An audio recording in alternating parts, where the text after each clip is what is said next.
Greetings, Rastafari, Selassie. Aye.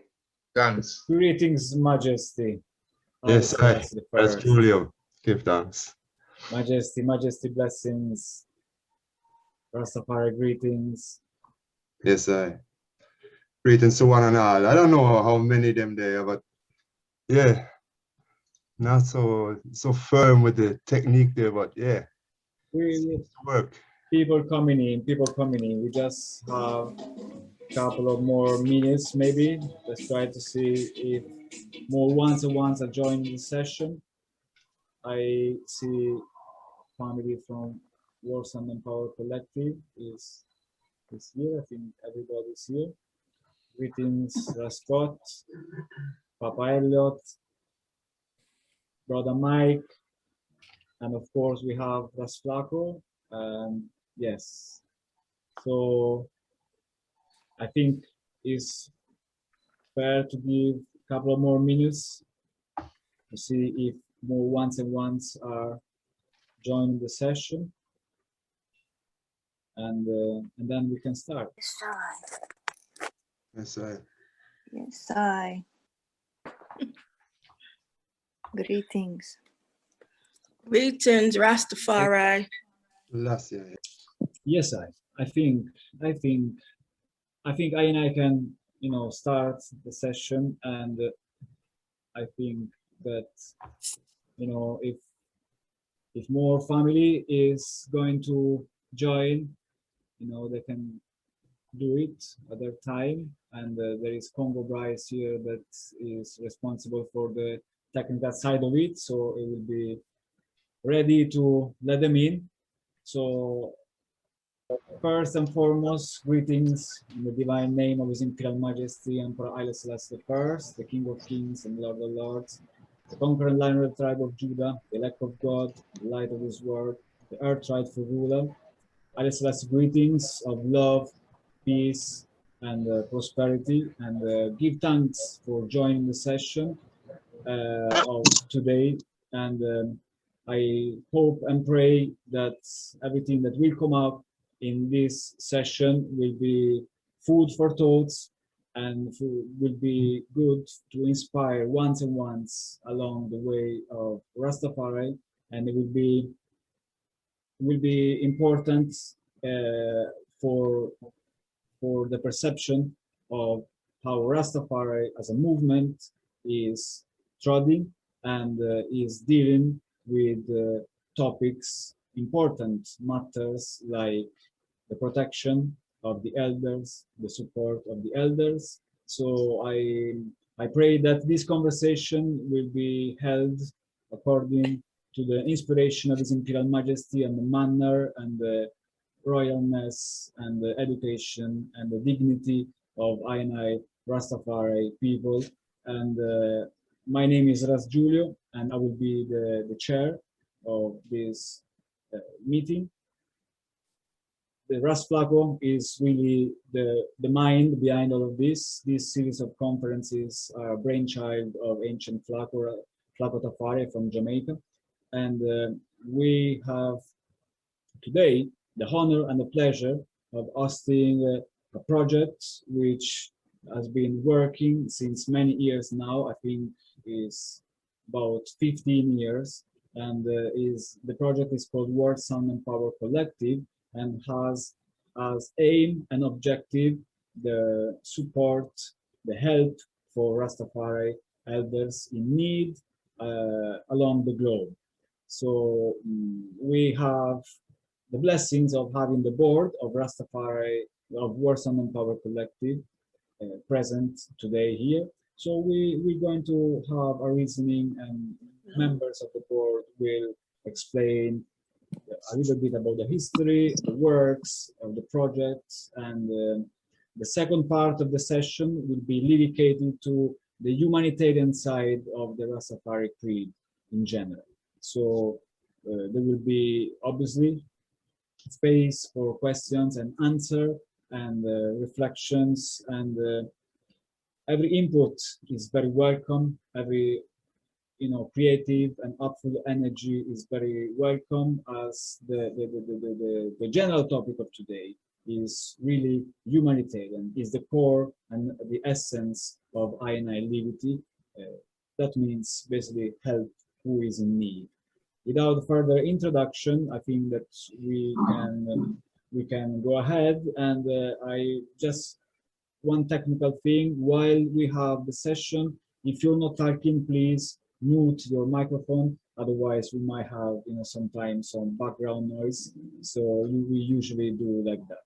So welcome once again to everybody, and I would leave now the word to Rastafari Tafari. I want to give an initial blessing as usual, and then we can go ahead with the program. Give thanks.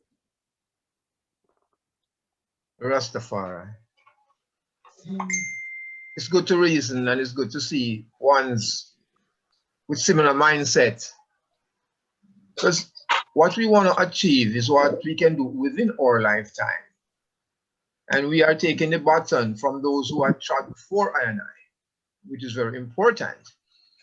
And it's a duty call for those who are motivated and those who are mobilizers to share what life has taught I and I same way. So in that light, I'll read a speech from His Majesty, not all of it, but just a part of it. In this great mission, we should not falter nor be half-hearted, because it is through our combined efforts that we can build a strong base and succeeding in making a breakthrough at all levels of our development. It is natural if we are met with setbacks, but if we preserve and look to the future with confidence and hope, we will succeed. We should not forget that the Rastafari blessing and support can be had, and that outside help will be forthcoming only if we help ourselves. So bearing that in mind, His Majesty have already given us the guideline of how to function as a people. So within this forum, we will make one be aware of what our Sound Power Collective is doing, and we will look for help in the ways and means of how we can better the living of Rastafari through welfare, healthcare, and otherwise, because we are aware that, or maybe if you are not within the presence of ancients, you might not be familiar with the lifestyle of ancients. So Jamaica have a lot of ancients in which I'm familiar with them, and we see the great need. So we salute our Sound Power Collective for fulfilling the creed and for providing humanitarian needs. So within that sense, it is good to share and good to reason of how best we can materialize our goals, pooling our resources and hands and heart together. I give thanks to Rastafari presence and Empress Menin also, who will guide us. And I do pray that all our efforts will be crowned with success. Give thanks. Yes, give thanks, Rastafari. So I think that we can jump directly to the first topic of today, and that is the history and the works of World Sound and Power Collective. And first, I think it's important to introduce just namely the members, and then each one of them, or each one of us, I should say, will have time to talk and to address one side of the work of the collective. So we have Scott Mosher, which is the president of World Sound and Power Collective, and we have Rastafari Tafari as a vice president. There is brother Mikey B, then there is Ayman, and then there is Papa Elliot as an elder advisor. So I would love to take in the testimony from Rascott, and if Rascott could give a brief history about the collective, how it started, the evolution, and where the collective is now, as well as talking about how the collective works, because this is what, often we are asked, how does World Sound and Power Collective works? How do the elders get the help? And so, Rascott, would I shine some light on that? Give thanks. Yes, I. Greetings. Thanks, greetings. Ross Julio. Heartical greetings to everyone, one and all. It's really a beautiful thing to see everyone here today. Many of you, I think, have probably reasoned with either some of you in person, some over email, and some on phone. So it's good to see some faces that are both familiar and new to I. So really a joy to be here. I'm in Seattle, Washington, in the West Coast of the United States. And I'm going to talk a little bit about the inspiration behind Word Sound Power Collective and how it really came together. And it really did start off as a grassroots organization, and really a collective and an example of cooperation.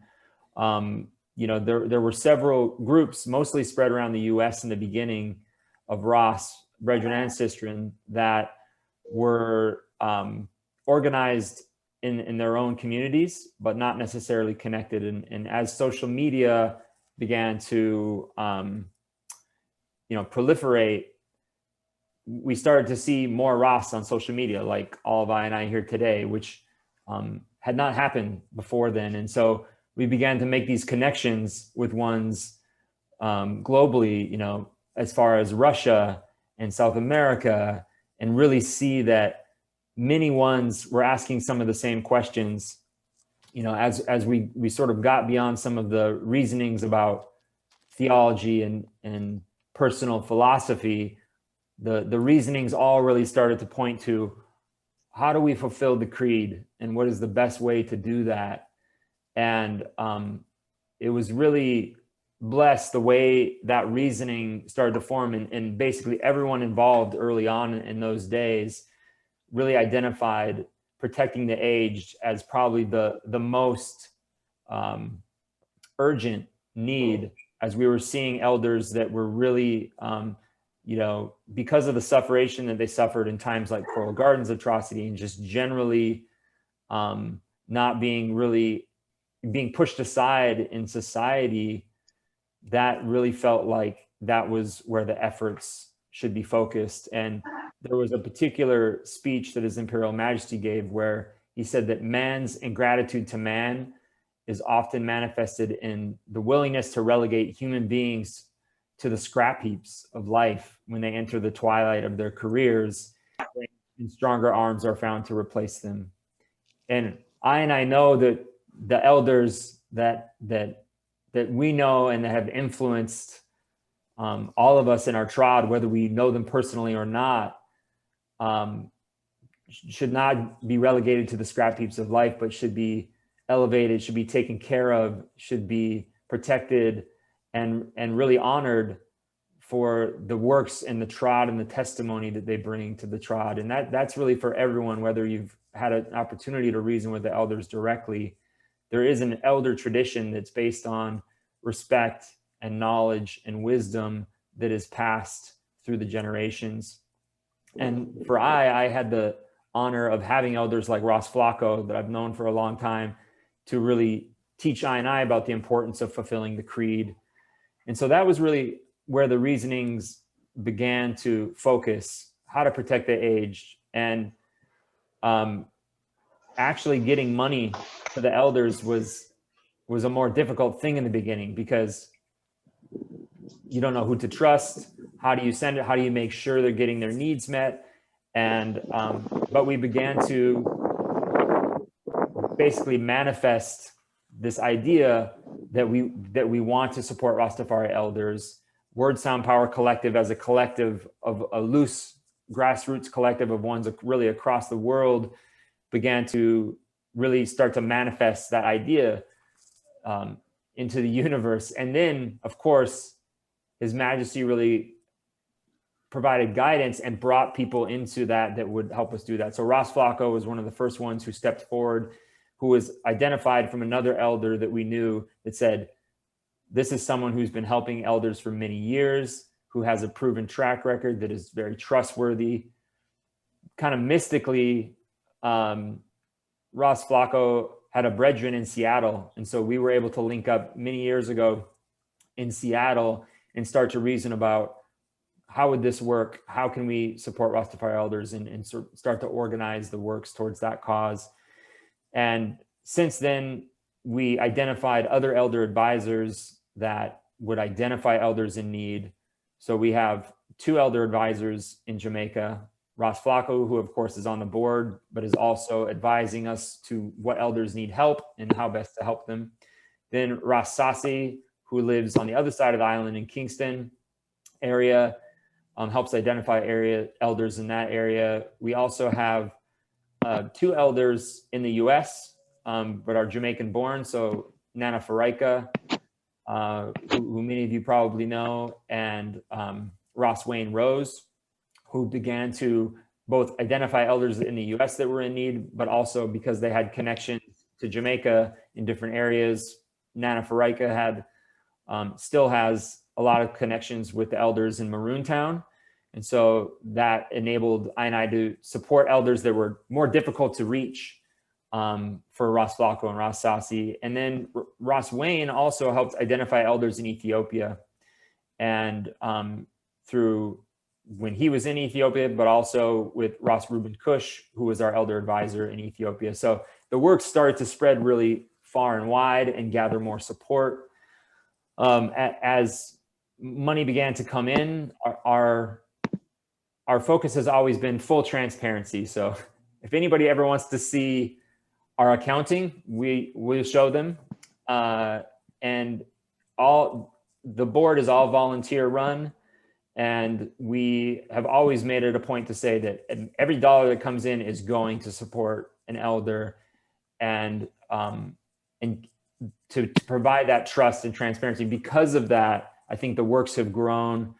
You know, ones that trust I, the people that trust them, and the people that trust them. It's become this ripple effect where we've built this network, this really trusted network where people, if they ask about an elder, they want to know how they're doing, we can provide that information and provide that transparency. And that's been an important part.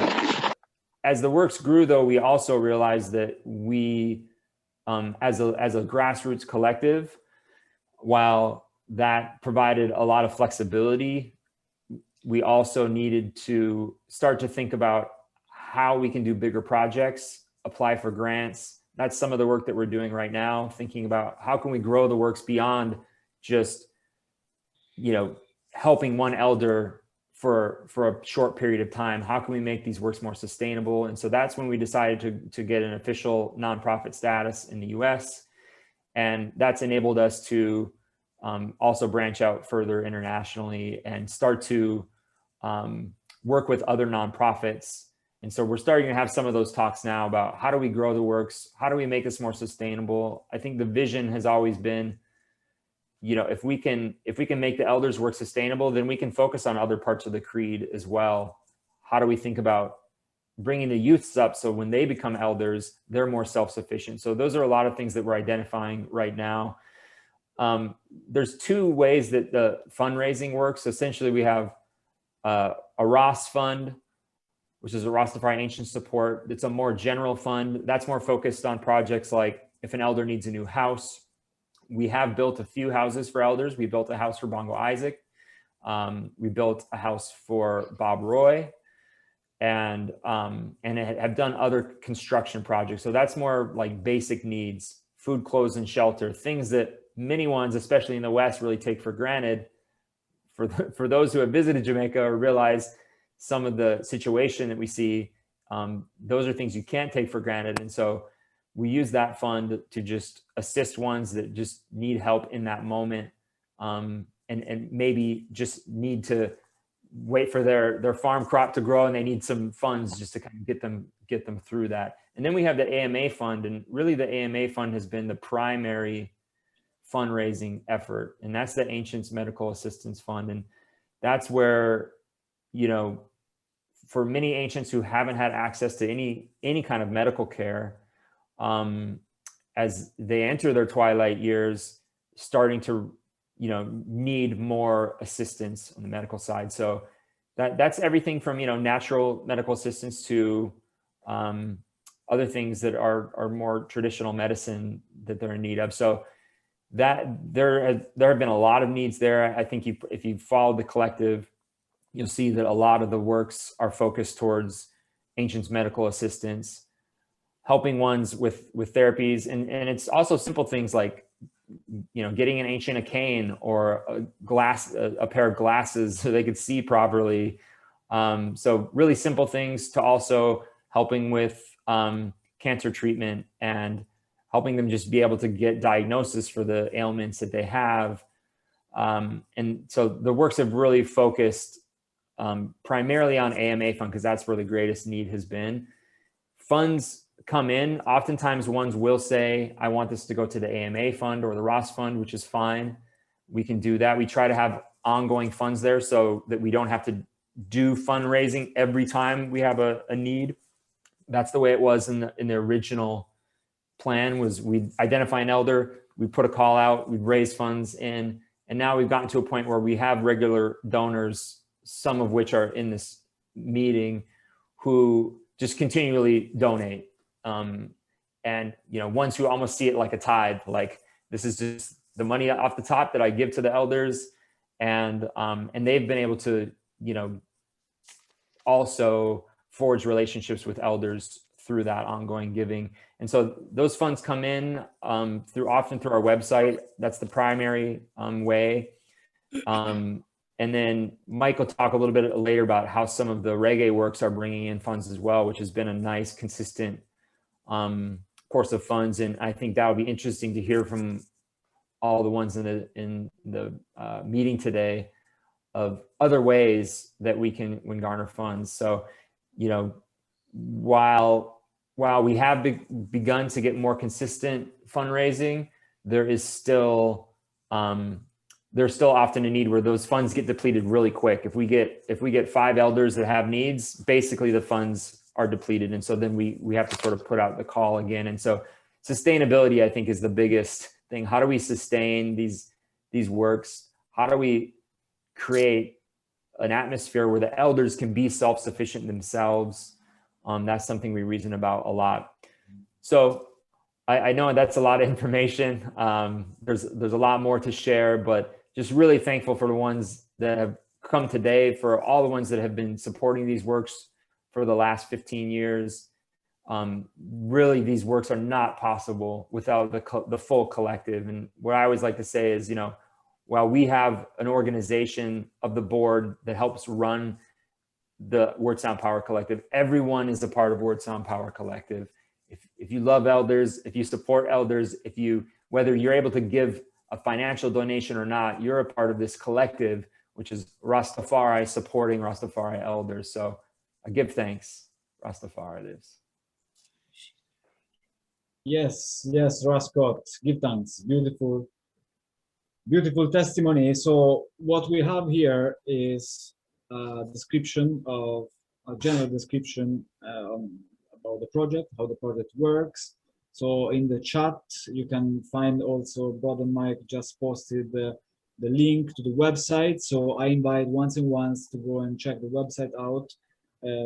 It's very clear, very direct, and you know, it gives a lot of information. I would also recommend to check out the blog section of the website, where you actually find the individual elders that get helped.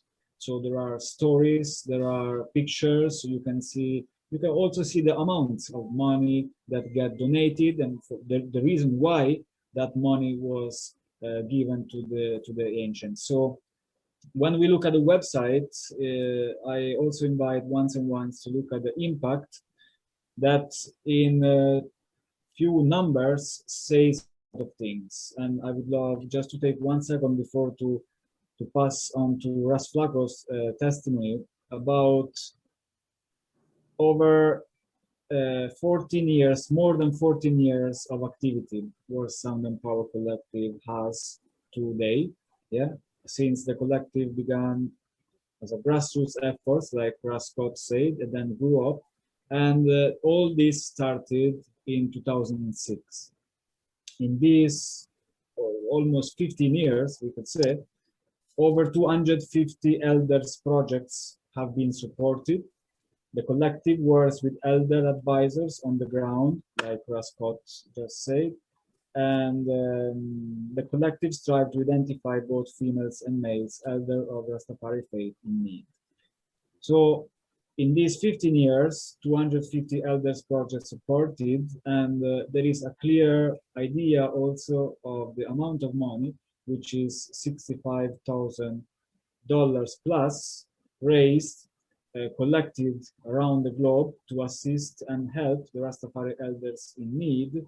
And this is what is possible through the collective energy of I Rastafari family. So I say this because it's important to think that even though sometimes we feel that we are kind of scattered all over the globe, but when we connect towards the same aim, the same objective, we have a great strength and great power. And Words on the Power Collective, humbly, is also an example of all of this. Like Scott just said, all of this would not have been possible without, the conscious help of ones and ones. So give thanks for all those that contributed and keep contributing to Words on the Power Collective. I would love to hear now from Ras Flaco, Vice President of the collective, a little bit about the history and the work of the collective in Jamaica, as Ras Flaco is one of the elder advisors in Jamaica, so he has the direct experience and communication with the elders that get identified from the collective. Ras Flaco. Rastafari. Aye. It's really a great pleasure and a joy to work with ancients, because having grown up with so many ancients and been to school and your Rastafari and your locks and reggae and everything, but then as you grow older you realize that there's an aging generation who have a need, and then you'll have to build confidence with them for them to share with you their needs. So I get to learn more of their ways. I get to learn of them accepting me as a youth trading up, and get to realize that they can trust me, because with Rastafari Asian, they say, well then, he's a bright man that cause the problem, Man, them who go to school and college and university, they are the problem people, because they take information and sell it to Babylon and sell it to police and all kind of things. So I love secretarial work. So being a secretary in the house and having minutes, getting names, when you go to Nyabingi more time, because remember, although it's a Nyabingi creed, it is not a Nyabingi responsibility, because we are all Rastafari. So you have to look on the thing broad, having that broad mindset. When we come to read in the minutes, or when you have an Nyabingi, there's so many times there's announcement for ancients who are sick, ancients who are in need, and then there's a collection that you pick up on the ground to give. Sometimes it is not enough to give, and then you only know about them at the Nyabingi gathering. So I was very happy to be introduced to Words on Power Collective to Mother Faraika. Then we introduced to Rascot. I was very excited to fulfill that need, or that gap, Jamaica-US gap, because you can't stay in US and know what's going on in Jamaica. You have to be on the ground. You have to have someone on the ground. You'll have to have, Rascot mentioned trust. You have to have someone who the collective can trust and who the agents can trust too. Because they say, Flaco, why are you doing my information? Who are you posting it to? Why? Because the requirement is that you have to post up your picture. No funds can reach you until your picture is there and your needs is there. I will not tell a lie. If you're not willing to post up your picture, no. I had a problem with an a member who was in need. He said, Flaco, I am not going to post up my picture because I said, no, so it worked. And some of them have the mindset that it's a reparations money.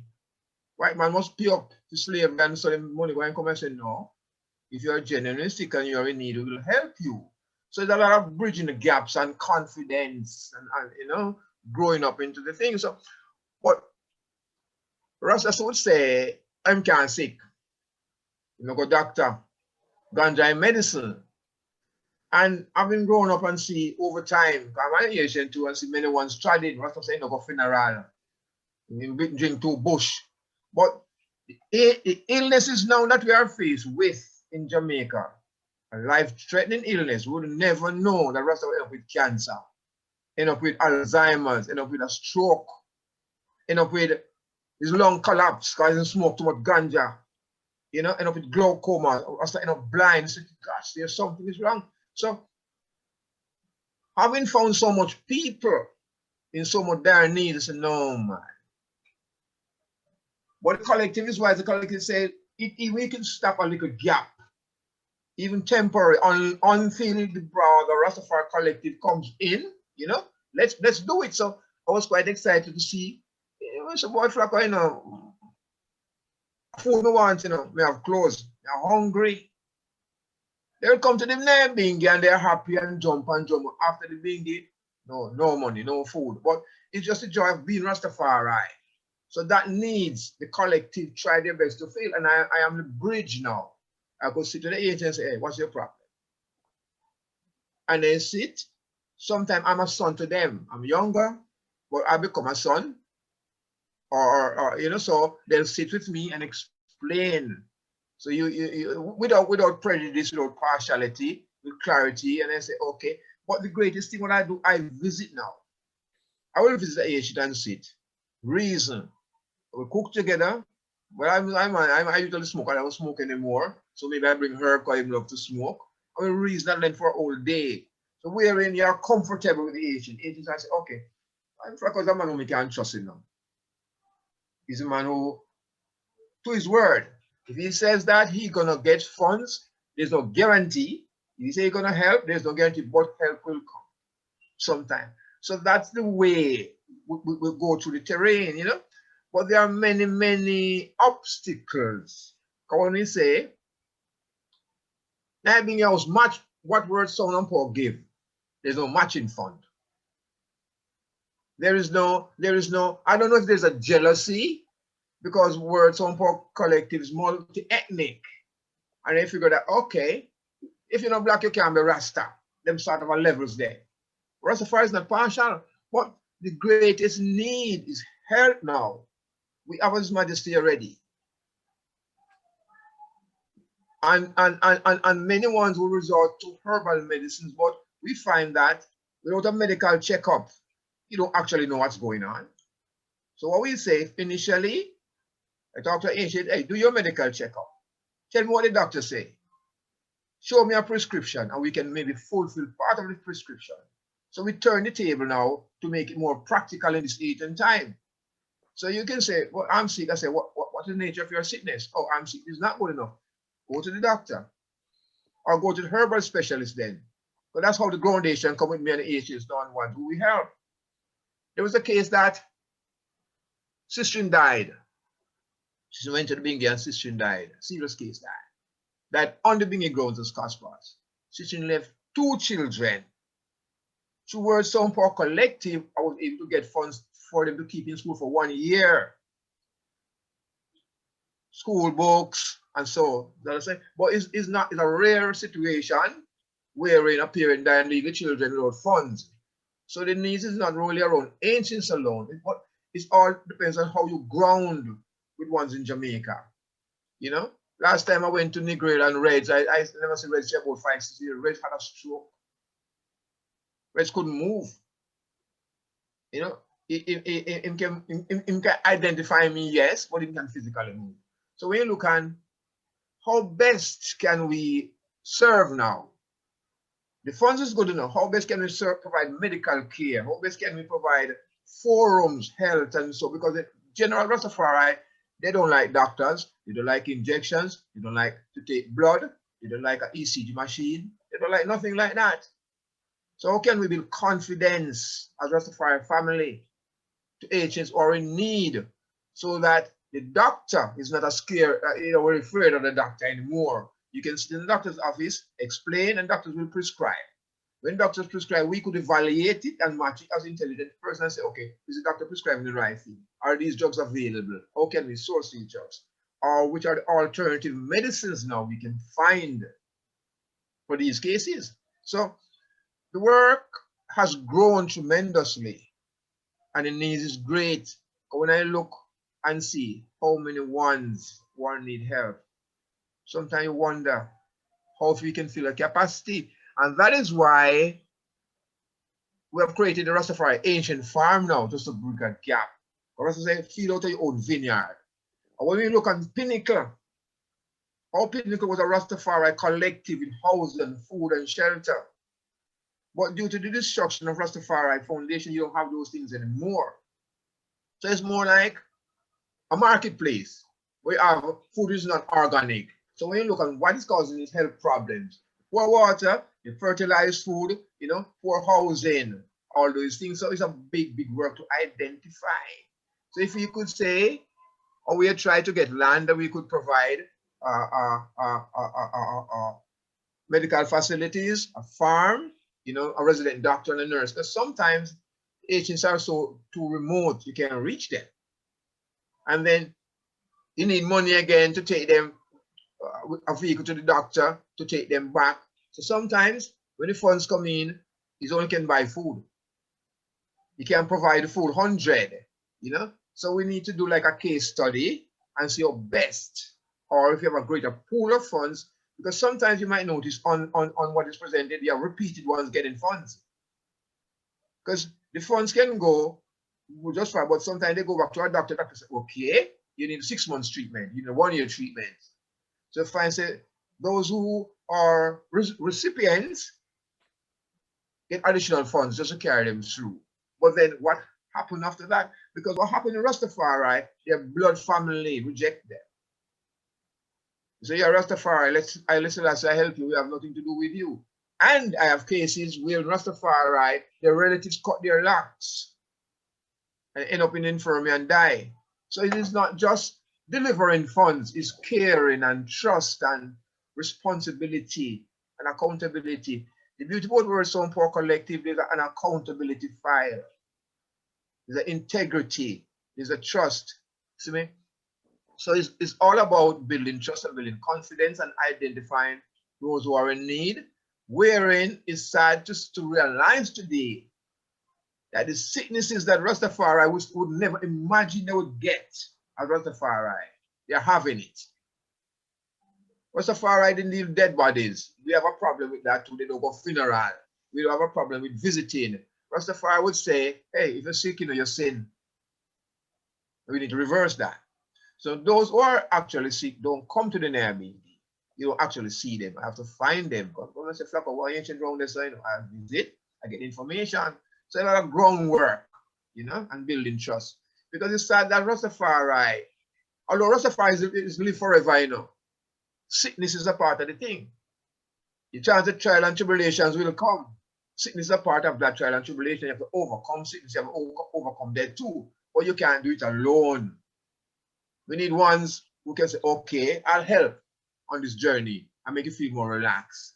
Your mother and father forsake you, Rastafari will take you up. That is our responsibility at World Sound Power Collective to take up where in the family reject. So I give thanks to be a part of World Sound Power Collective, and we'll encourage ones to look on the work and see the depth of the work and be willing even to give some small support or spread the word and to help build World Sound Power Collective.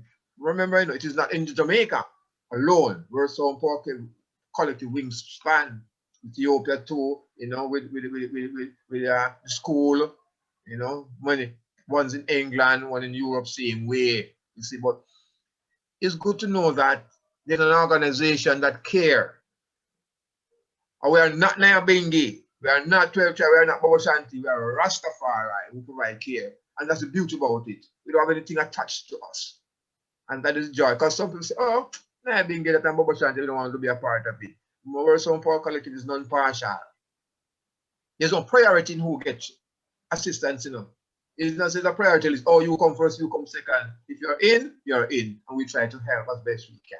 And if the money is not enough, we try to source more funds or source technical people who can give assistance. So with that, I might give thanks to show an insight of the depth of the work, which is not so easy, but we are happy and cheerful so that we can accomplish what we can. Rastafari. Aye. Aye, give thanks, Rasflago. Before we pass on to the next bridging, you know, Aman would still love to ask to the eye if the eye could share a little bit about what is mostly asked. What is that elders most often ask, and what is the greater need? Well, could you give us an example? I mean, without going into details and names, but you know, share an example.